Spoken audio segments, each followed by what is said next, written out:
Hello. Now I'm going to talk a little bit about the testing process. To tell you who are the stakeholders involved in this process and the different phases and the different goals of the process of testing.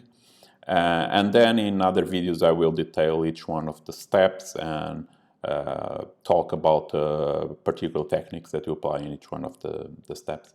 But anyway, the testing process is something that can occur from the very beginning, okay?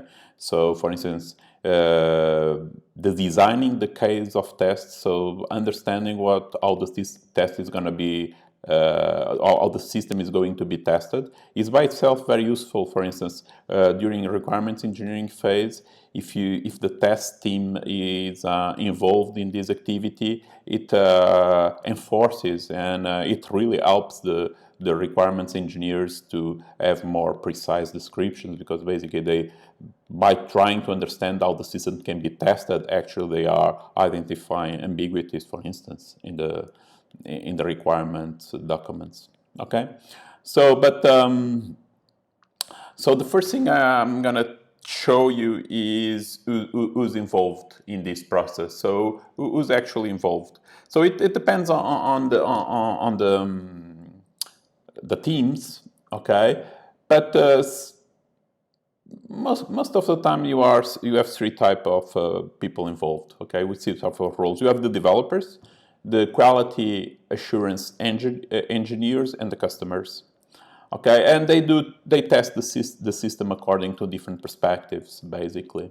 So what happens usually is that so what is more recent, and okay, I'm using the word recent, not very recent in the sense the last year, but what is recent in terms of probably 10, 20 years.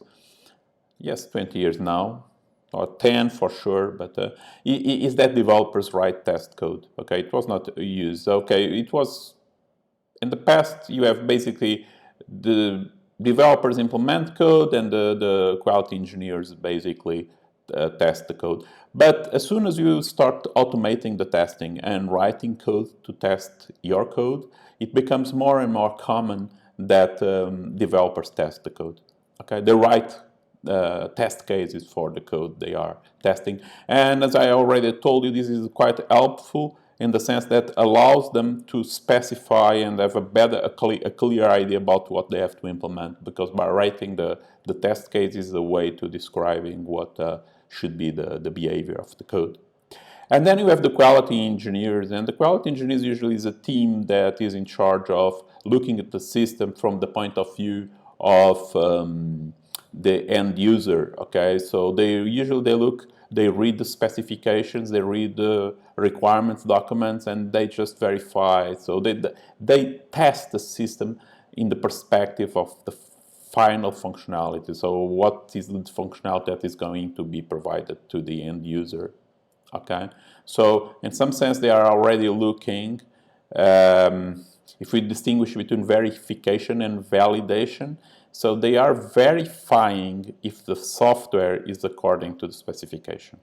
Okay, of course you can have some quality assurance engineers that know the business, and they can already be in some kind of acceptance. We call them acceptance test, where they are already validating the system. But actually can validate the system are the customers. Okay, we'll discuss about how the customers validate the system, but actually they use it, and sometimes they validate it after it is deployed in the real environment. But you have things like beta testers and that kind of techniques that try to have a final validation, in the sense that you are going to accept the system independently of the specification. It's just, I don't care in some sense that it is according to the specification. I really need to understand whether it complies or whether it really solves our business problem.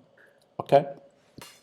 So when by looking at these different kind of roles, we can distinguish we can distinguish the different phases. Okay, a final word in terms of advantages of disadvantages of having these separated teams. In particular, by separating the developers from the quality engineers. So there are two different teams, and quite often you need to have good rules so that they have a good relationship within them, because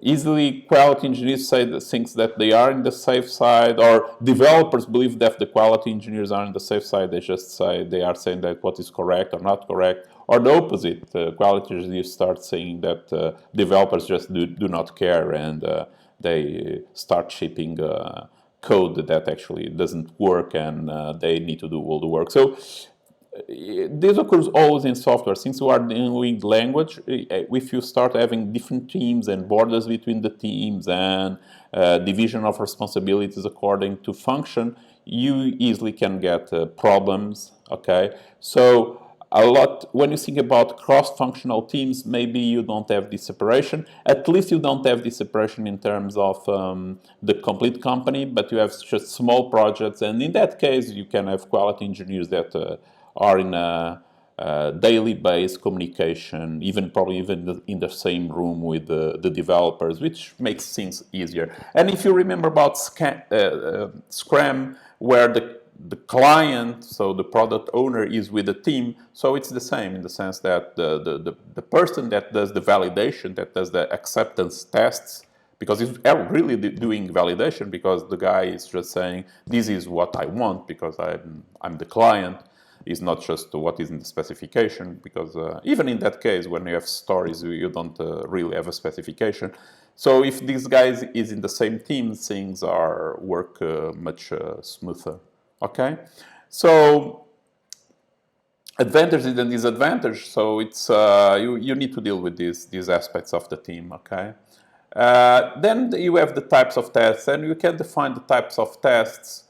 Is basically you divide and conquer. So you cannot test everything. So the idea is that you do smaller, you test the smaller units, and you do incrementally, you test larger and larger units. Okay, so it doesn't make sense today to do a functional testing of the system if you don't have done unit testing of classes and methods. Okay, so the idea is that you can distinguish. So developers test the code they implement, and they do unit testing, and unit testing is the smaller unit they can test, and as we'll see, it could be a method, okay?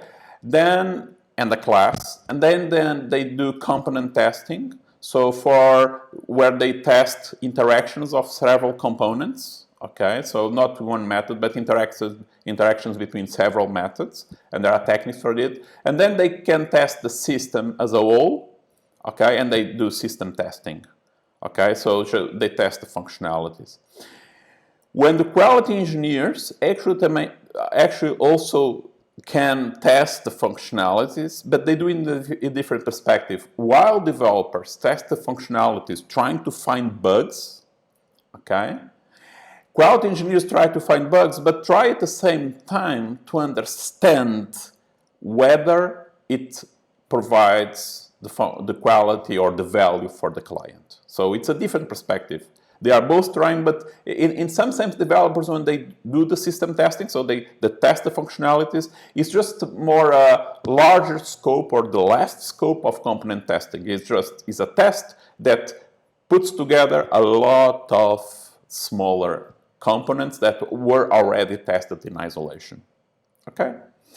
So these quality engineers do the system testing and do release testing as well. So release testing is basically where you already test the code in a context that is much closer to the final environment. And you could be really surprised about how something that is tested in a development environment, when moved to a release environment, things do not perform as expected. So you should test it in that context, because there are firewalls, there are different databases, there are a lot of other things that can be a source of noise in the process, and then can just make visible some bugs, and so something that really needs to be debugged. Okay, and finally you have the users that we call them user testing. We'll talk about acceptance testing, and in this kind of tests, actually they just use the system and try to understand whether whether the system performs and fulfills the business needs.